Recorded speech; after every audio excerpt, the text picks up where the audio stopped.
Bonjour à tous, j'espère que vous allez bien et que vous passez un très bon moment avec votre famille.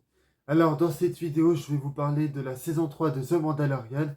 Ça sera une vidéo full spoiler et à la fin, après, une fois que j'aurai parlé de la saison 3 de The Mandalorian, je mettrai une note. Mais avant, j'aimerais vous demander de vous abonner à ma chaîne puisque ça aide beaucoup ma chaîne. N'hésitez pas à liker la vidéo et me dire en commentaire ce que vous avez pensé de cette saison 3. Et j'aimerais bien avoir votre avis. N'hésitez pas aussi à respecter les avis des autres. Et je vous invite, n'hésitez pas aussi à aller voir les autres vidéos qu'il y a sur ma chaîne et à me suivre sur tous les réseaux sociaux, Instagram, Twitter, Snapchat et Facebook. Donc, et avant de commencer à parler de cette saison 3, j'aimerais vous demander de respecter mon avis dans les commentaires, ceux des autres aussi. J'ai pas envie qu'il y ait des disputes dans les commentaires de ma vidéo. Et c'est parti pour la saison 3 de The Mandalorian. Hang on, kid.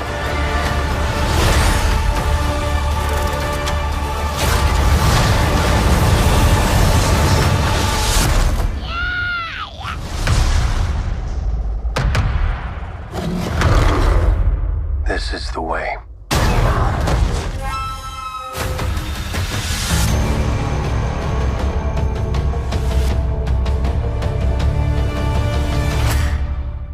Et ben, je suis obligé d'admettre que j'ai été plutôt déçu par la saison 3 de The Mandalorian.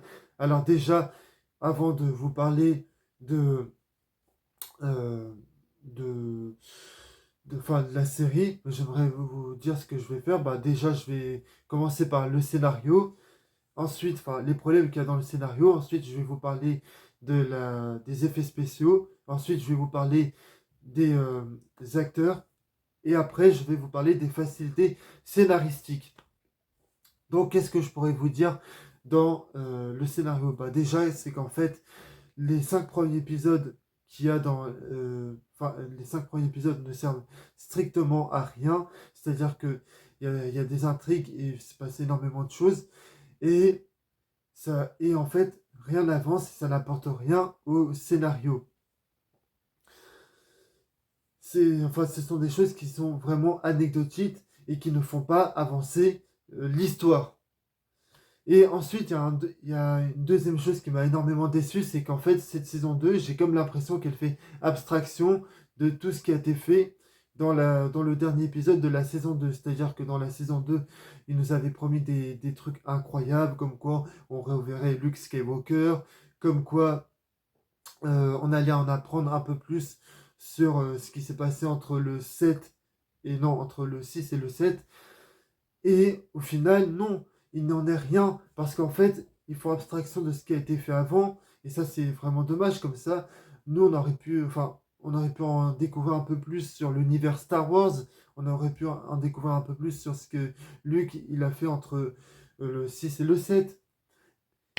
Et c'est ça qui m'a vraiment beaucoup déçu. Et c'est pour ça aussi que j'attendais la saison 3.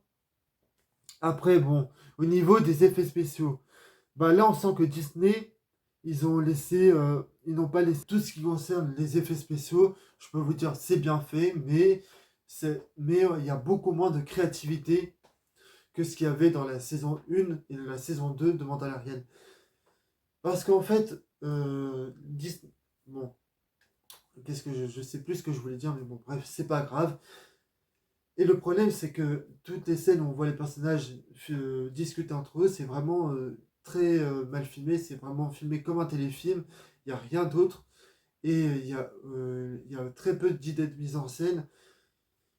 Et les scènes d'action, ou même les scènes d'action, elles sont beaucoup moins lisibles que ce qu'il y avait dans la saison 2 et 1 de Mandalorian, parce que là, il y a énormément de fond vert, de fond bleu, qui est absurde et dégueulasse. Mais bon, de toute façon, Disney, moi, je trouve qu'avec cette série-là, ils reproduisent un peu les mêmes erreurs que ce qu'ils font avec les réalisateurs de chez Marvel. Mais bon, ça, on verra bien pour... Et ensuite, bon, qu'est-ce que je vais parler des acteurs. Pour tout ce qui concerne les acteurs, bah, je pourrais vous dire que comment il s'appelle, le Mandalorian et enfin, en gros, tous les acteurs sont bons, mais le Mandalorian et le Baby Yoda, c'est les seuls personnages qui sont attachants dans le film. Mais par contre, quand on les voit avec les autres personnages qu'il y avait dans la saison 2, bah, ça marche pas, parce que les personnages qui étaient amis avec Mandalorian dans la saison 2, qui reviennent dans la saison 5, et ben l'alchimie qu'ils ont avec le Mandalorian, bah, ça ne marche pas, tout simplement parce que tu les as pas vus pendant 5 épisodes, et là tu te demandes qu'est-ce qu'il fout là, et on sent bien que Disney essaie de nous faire dégager de l'émotion envers tous ces personnages-là, mais pour moi ça ne marche pas du tout. Et après, il y a énormément de facilités scénaristiques. Comme par exemple, à un moment donné, tu as un robot, enfin le robot, vous voyez, le robot qu'on voyait dans la saison 1, qui revient dans cet épisode.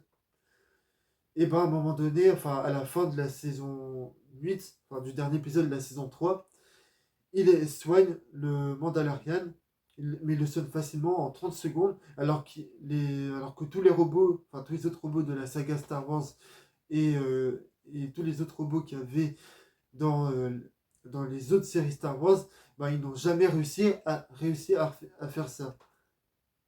Et ça, pour moi, c'est quand même un énorme problème. Bon, là, je vais passer à la note, hein.